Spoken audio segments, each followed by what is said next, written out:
Aloha, my friends.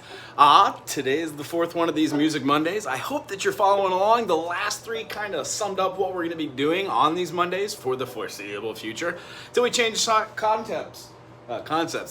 Usually I do it with the ukulele or a guitar or a piano. Today I'm going to do it with a banjo. So if you don't know anything about a little bit of banjo, this might be a great way to see. The first couple lessons talked about what we call spider exercises. Now it's just a random name for a process. You put your first finger in the middle of the fret, not on the nut, not on the fretting, but actually on the actual in the between.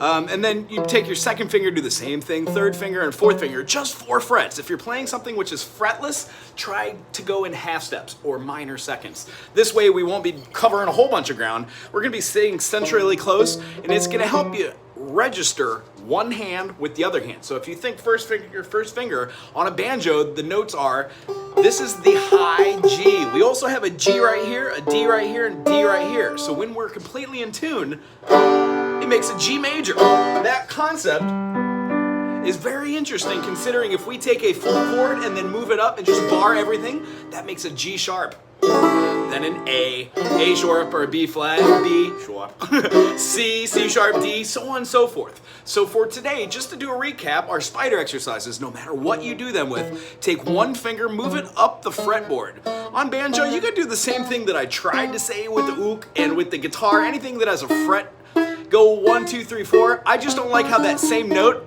is right there for that B string. So what I like to do is just go up a fret. First, second, third, fourth, move up a fret. Second, third, fourth, fifth, third, fourth, fifth, sixth, fourth, fifth, sixth, seventh. I think it's a great way to move up, and that eventually might turn into like a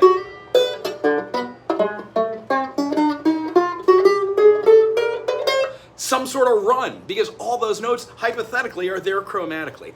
If we're talking diatonically, what we try to do is go up the fretboard and hear what we talked about in lesson 3. If you haven't seen the third one of these, go check it out. It talks about do, re, mi, fa, sol, la, ti, do.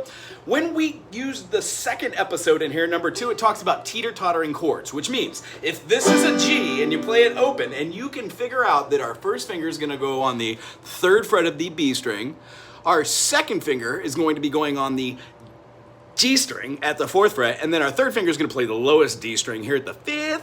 Our pinky is going to go all the way up top, doubling that same D string, low D, high D, and when we play that, it gives us a G major on the banjo.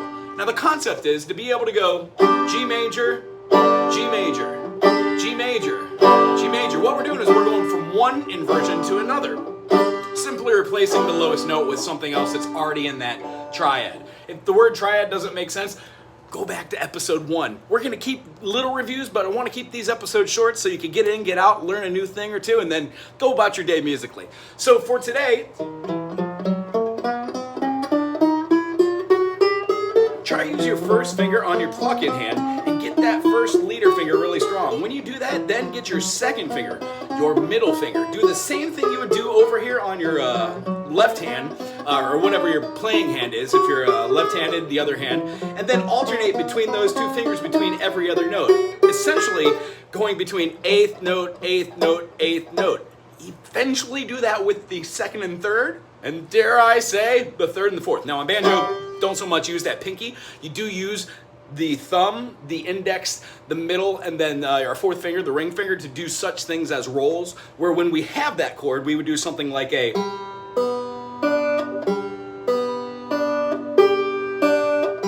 That's a type of roll. So, long story short, this isn't a banjo episode. This is just a way to figure out how to do today's subject. Today's subject is to take